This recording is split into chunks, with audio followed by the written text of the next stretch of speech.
আসসালামু আলাইকুম রহমতুল্লাহি ও বারাকাতুহু।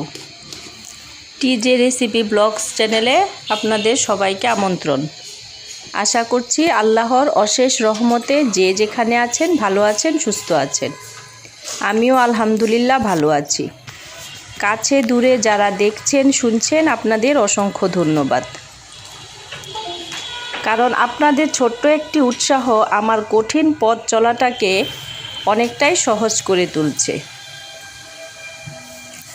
তো আজকে সকালের নাস্তার পর একটু ঝটপট কিছু রান্না করে নিলাম, কারণ আজকে একটু বাইরে যাব কেনাকাটা করতে। এজন্য আজকে খুব শর্টকাটে মজার মজার রেসিপি বানালাম। তো দেখলেনি, আমি একটা বেগুন ভর্তা করব, বড় বেগুন, যেটাকে পোড়া বেগুনের ভর্তা বলে।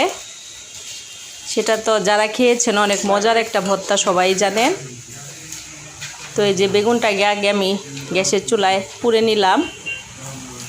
তারপর আমি শুকনা মরিচ, পেঁয়াজ, তেল এগুলি মেখে তারপর আমি বেগুনটা ভর্তা করতেছি। তো এইরকম বেগুন ভর্তা কার কার মজা লাগে অবশ্যই আমাকে কমেন্টসে জানাবেন, কারণ আপনাদের কমেন্টস পড়তে আমার খুব ভালো লাগে।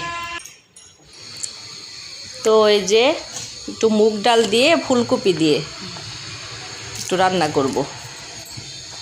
তো মুগ ডালটা অফ ক্যামেরায় আমি ধুয়ে নিয়েছি। তারপরে ডাউলের মধ্যে কাঁচা পেঁয়াজ, হলুদের গুঁড়া, জিরার গুঁড়া, ধনিয়া গুঁড়া, পরিমাণ মতো লবণ দিয়ে ডালটা আগে আমি সিদ্ধ করে নিলাম। বেশ কিছুক্ষণ সিদ্ধ হওয়ার পর ডাল এদিক দিয়ে সিদ্ধ হচ্ছে।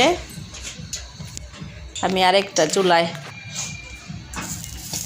একটু ঘি দিয়ে সেই ফুলকপিটাকে একটু হালকা হলুদ আর লবণ দিয়ে ভেজে নেব। তো আজকে রান্নার পর একটু বাহিরে যাব, একটু কিছু কেনাকাটা আছে। তো আজকে কি কেনাকাটা করব অবশ্যই আপনাদের সাথে শেয়ার করব। সেটা শেষ পর্যন্ত আমার সাথেই থাকবেন, ভিডিওটা না টেনে সম্পূর্ণ ভিডিওটা দেখবেন। এটা আপনাদের কাছে আমার অনুরোধ রইল যে আমি কি কিনবো, কি কিনে নিয়ে আসবো, কারণ আপনারা আমার পরিবারের লোক, আপনাদেরকে না দেখাতে পারলে আমার ভালো লাগবে না। তো এই তো ফুলকপিটাকে আমি বেশ কিছুক্ষণ ঘিয়ে ভেজে নিয়ে তারপরে যে ডাউলটা যখন অর্ধেক সিদ্ধ হলো সেখানে দিয়ে এখন এটাকে আমি বেশ কিছুক্ষণ কষাবো। তো আপনারা আজকে দুপুরে কে কী রান্না করেছেন, কে কী দিয়ে ভাত খেলেন অবশ্যই আমাকে কমেন্টসে জানাবেন, কারণ আমরা সবাই একই পরিবারের লোক। এই জন্য সবাই সবারটা জানতে পারলে খুব ভালো লাগে। তো এই যে ডাউলটা ফুলকপির সাথে হয়ে গেছে। এখন আমি এই যে এটাকে কাঁচা জিরা তেলের মধ্যে দিয়ে, পেঁয়াজ দিয়ে, শুকনা মরিচ দিয়ে এই যে এটাকে আমি এখন বাগার দিয়ে নিলাম। তো এই তো বাগার দেওয়ার পর এটা আবার টকবক করে আরও 2 মিনিটের মতো চুলায় রাখবো আমি, পলক আসা পর্যন্ত। এই তো দেখেন আমার মুগ ডাল দিয়ে কপির ডালটা কমপ্লিট। তো এখন আমি একটু সিম ভেজে নিব। শীতকালে সিম ভাজিটা একটা মজাদার খাওয়া।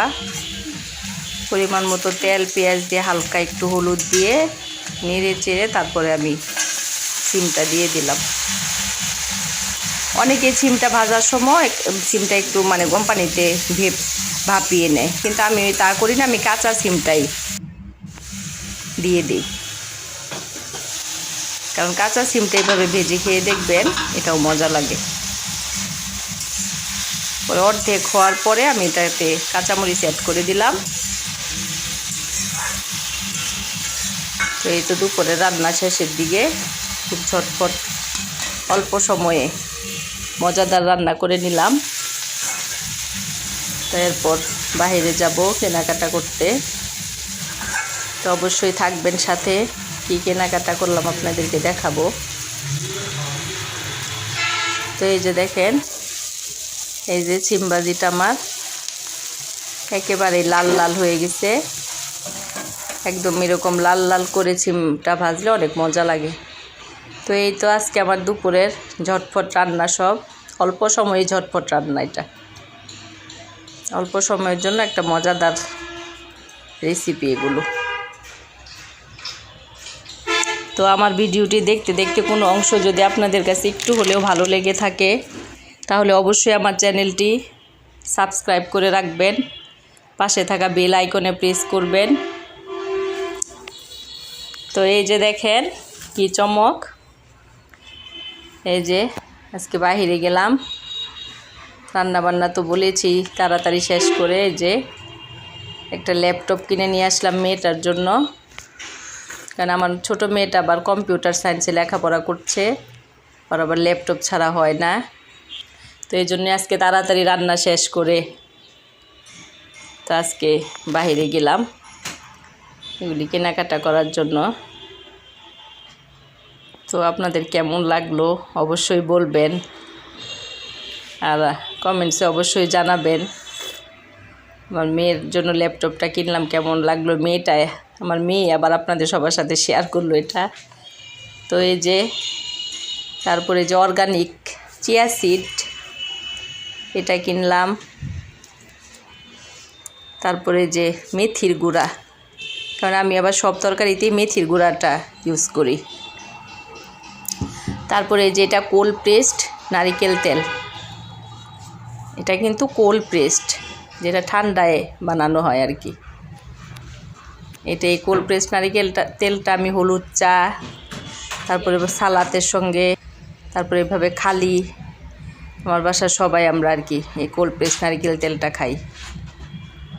এটা অন্যরকম একটা শরীরে শক্তির যোগান দেয়, ভিতর থেকে শরীরের অনেক রোগের সমাধান এটা।